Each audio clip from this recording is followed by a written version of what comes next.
Hii ni habari za Umoja wa Mataifa kutoka New York City. Tuliokuandalia hii leo kutoka Umoja wa Mataifa. Irene Kitoti, kijana Mtanzania na mwakilishi na mwangalizi wa mchakato wa wagombea nafasi ya katibu mkuu ajaye wa Umoja wa Mataifa, atoa rai kwa watakao piga kura. Ushauri wangu ni kwamba wachague katibu mkuu ajaye ambaye anaweka maslahi yetu ya dunia nzima na sio maslahi yake au nchi anayotokea yeye. Yaani aweke maslahi ya pamoja, asibague kwa kila mtu. Cha kwanza, cha pili, aweze kupenda kusikiliza. Na leo katika Jifunze Kiswahili tutabisha hodi Baraza la Kiswahili nchini Tanzania BAKITA ili kufahamu maana ya neno kuparama. Karibu. Ni Alhamisi ya tarehe 23 ya mwezi Aprili mwaka 2026, siku ya kimataifa ya wasichana katika teknolojia ya habari na mawasiliano TEHAMA, na pia siku ya vitabu na haki miliki duniani. Mwenyeji wako ni mimi Asumta Masoi kutoka hapa New York, Marekani. Kabla kukuletea mada kwa kina, kwanza ni muktasari wa habari ukiwasilishwa na Arnold Kayanda. Karibu Arnold. Asante Asumta.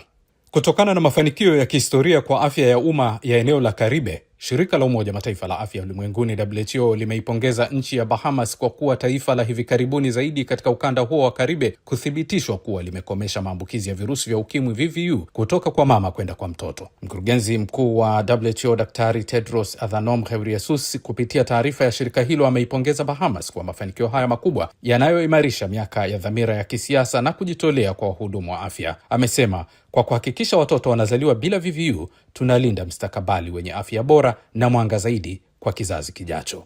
Ikiwa leo imetimia miaka 15 tangu kuanza maadhimisho ya siku ya kimataifa ya wasichana katika teknolojia ya habari na mawasiliano TEHAMA au ICT, Katibu mkuu wa shirika la Umoja Mataifa la mawasiliano ITU Doreen Bogdan Martin katika ujumbe wake mahususi wa maadhimisho ya mwaka huu amesema, kwa sasa tunaishi katika kipindi cha mabadiliko makubwa na ya kusisimua zaidi ya kiteknolojia katika historia ya binadamu, lakini vile kwa sasa fursa zinazohusiana na mabadiliko haya ya kiteknolojia hazimfikii kila mtu kwa usawa.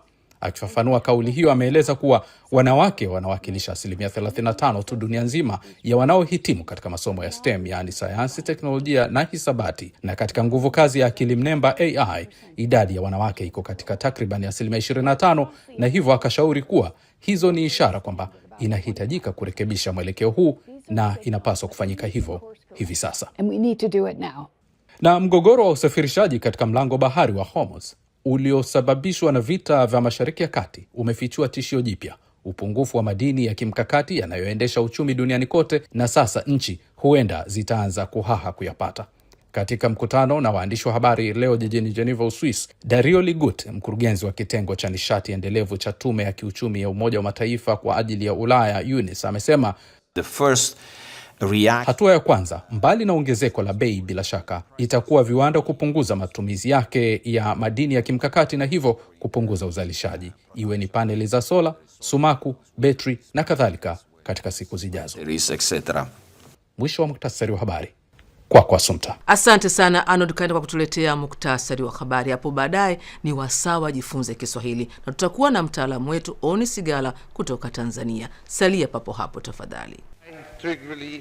Solemnly swear to exercise in all loyalty, discretion and conscience the functions entrusted to me as Secretary General of the United Nations, to discharge these functions and regulate my conduct وفي أداء عملي سوى مصالح الأمم المتحدة وحدها, and not to seek or accept instructions in regard to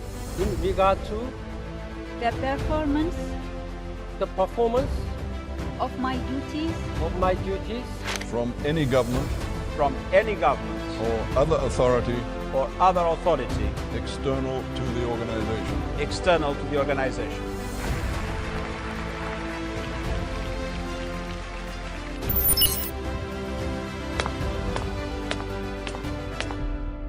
Naam, ni habari za Umoja Mataifa kutoka hapa Marekani kupitia chaneli yetu ya YouTube Habari za UN na pia televisheni wa shirika, na unaweza kutembelea wavuti wetu news.un.org/sw kwa taarifa na makala. Mimi ni Asumta Masoi, tunasonga mbele na sasa ni wasawa mada kwa kina. Mchakato wa kumsaka katibu mkuu mpya wa Umoja wa Mataifa atakayeshika hatamu za uongozi kuanzia Januari mosi mwaka 2027 umeendelea wiki hii kwenye makao makuu ya Umoja wa Mataifa hapa jijini New York, Marekani, ukijumuisha wagombea wanne: Michelle Bachelet kutoka Chile, Rafael Grossi kutoka Argentina, Rebecca Greenspan kutoka Costa Rica na Macky Sall kutoka Senegal. Juzi Jumanne na pia jana Jumatano, wagombea hao walipata fursa ya kunadi sera zao mbele ya wajumbe wa nchi wanachama kwenye baraza kuu, wakiwemo pia wawakilishi wa asasi za kiraia waliopata fursa ya kuwauliza maswali. Miongoni mwa wawakilishi hao ni muasisi na mkurugenzi wa asasi ya kiraia yaitwayo Genesis for Children Organization ya nchini Tanzania, aliyezungumza na Flora Nducha wa idhaa hii ya Kiswahili. Ungana nao basi katika mahojiano hayo. Naitwa Irene Kitoti, natokea nchi ya Tanzania. Na nilikuwa mbunge wa vijana Afrika Mashariki na pia kwa sasa ni mkurugenzi wa taasisi ya Genesis for Children Organization. Ilikuwaje hata ukapata? Maana mtu atajiuliza, umetoka Tanzania, kijana unaenda kule kuuliza maswali kwa watiania. Ilikuwaje? Cha kwanza, mimi ni mwanachama wa UN na pili ni mwanachama wa ECOSOC Youth, wala baraza la vijana ECOSOC, jukwaa la vijana la ECOSOC.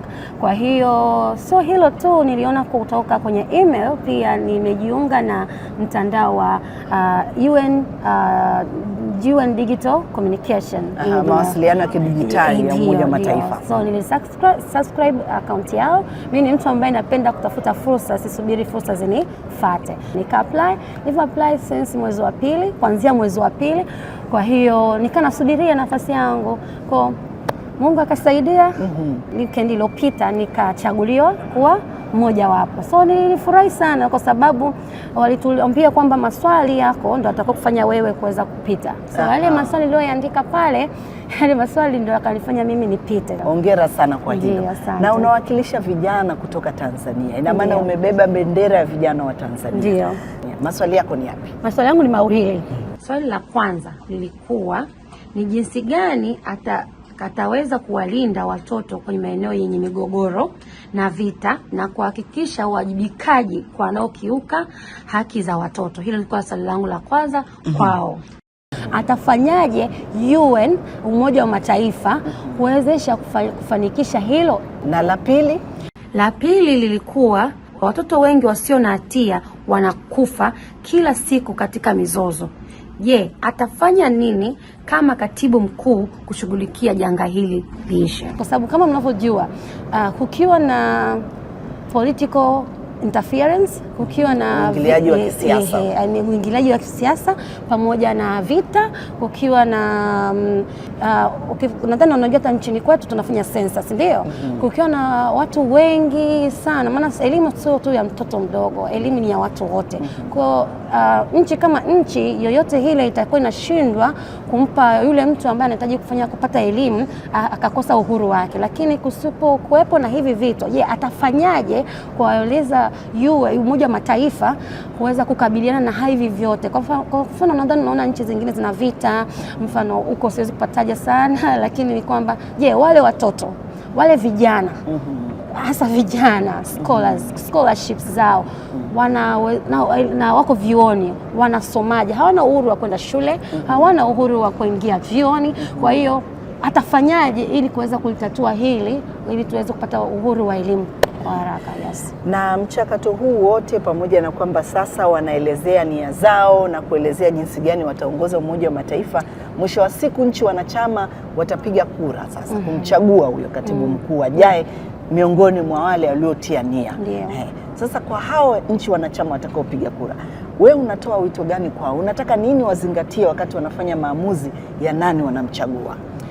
Sawa, mimi ushauri wangu ni kwamba wachague katibu mkuu ajaye ambaye anaweka maslahi yetu ya dunia nzima na sio maslahi yake au nchi anayotokea yeye.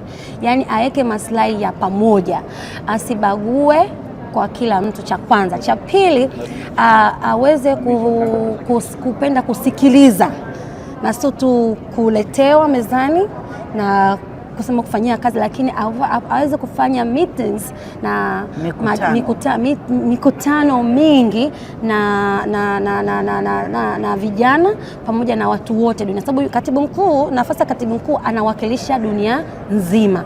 yani majukwaa yote. Kwa hiyo anatakiwa atuweke sisi mbele na sio kujiweka yeye mwenyewe na nchi anayotokea. Yani huyo mpiga kura ajue kwamba anaenda kumchagua katibu mkuu ambaye ataenda kusimamia maslahi yake na sio mambo ya kisiasa. Yes. Na mwisho kwa vijana wenzio, unawaeleza nini kuhusiana na nafasi ya vijana kushiriki katika masuala ya kimataifa? Wao wanajitokeza. Vijana wenzangu, mimi fursa nazitafuta mwenyewe, sisubiri kutafutwa. Hivyo hata hapa nilipo nimetafuta mwenyewe. Yes, nimetafuta mwenyewe, sijasubiria nitafutwe, kwa sababu ukisubiria utafutwe hakuna atakaye kujua kwamba wewe hapo ulipo una shida gani, unataka nini. Na kingine, ukishatafuta fursa unatakiwa kujielimisha. Ukishajielimisha, volunteers ziko nyingi kama UN, nenda ka volunteer, usingoje tu upewe kazi ndo upate fursa. No, fursa tunazitafuta, na unavyotoka nasema mtembea bure na sio sana kaburi. So jielimishe. Cha kwanza, ukishaenda kwenye volunteers hizo, kwenye kujitolea, nafasi za kujitolea, utapata kushirikiana na wenzako. Kupitia kushirikiana na wenzako unapata connection ambazo mimi ndo zinifanya nifike hapa. Baada ya tatu ni uwajibikaji. Ukishapewa sasa, ukishajielimisha, ukajishirikisha mwenyewe kushiriki kwenye mikutano, unafanya uwajibikaji ambao unasema maamuzi. Sasa kama mfano, kama mimi leo ninaenda kufanya niseme maamuzi, ni mmoja wapo wa kuingia kwenye majukwaa hili la baraza kuu. Na hisi nilivyokuwa naangalia pale kwenye mkutano, kijana wa Kiafrika niko mwenyewe. Hivyo, so nilifanya vyote hivyo vitatu, na mimi ndipo nilipo hapa. Cha muhimu ni kujitoa sana sana sana na kumweka Mungu mbele. Tusikose, majukwaa ya mataifa yana fursa nyingi pata kuona ya vijana. Ingia only, tunatumia mtandao wetu wa AI, sasa hivi tunayo anasema akili unde au akili mnemba. Yes. Pitia huko utafanikiwa. Asante sana, nakushukuru na nakutakia kila laheri na hongera sana. Asante sana mama. Asante sana. Shukran sana Irene Kitoti na Flora Nducha kwa mahojiano hayo. Na sasa umewadia wasaa wa kujifunza lugha ya Kiswahili. Na leo mtaalamu wetu ni Oni Sigala, mhariri mwandamizi wa Baraza la Kiswahili la Kitaifa nchini Tanzania, BAKITA. Anafafanua maana ya neno kuparama. Kuparama au parama ni ile hali ya kukosa mahitaji ya lazima ya ukuaji wa kiumbe na kusababisha kukosekana kwa unyororo wa ngozi. Mtu ambaye anaonekana ngozi yake haina unyororo wowote, basi huchukuliwa kwamba huyo mtu ameparama. Lakini pia kuparama kunaweza kuwa ni kuharibika kwa kiumbe au kitu, au tunaweza tukatumia pia kuparama. Shukran sana Oni Sigala kwa ufafanuzi huo. Basi nami kufikia hapa na kunja jamvi leo, lakini tukutane tena Jumanne ijayo kwa jarida lingine la video, na kwa upande wa kipindi cha redio ni kila siku. Kwa hiyo kesho Ijumaa utapata habari za Umoja Mataifa. Hata hivyo, kwa sasa unaweza kutazama habari na video nyingine kwenye chaneli yetu ya YouTube Habari za UN, na katika ukurasa wetu wa X jina ni hilo Habari za UN. Kumbuka pia kupakua app yetu Habari za UN katika Play Store na App Store. Kwa niaba ya wote walioshiriki kuletea jarida hili, mimi ni Assumpta Massoi na kutakia amani na kwa heri kutoka New York, Marekani.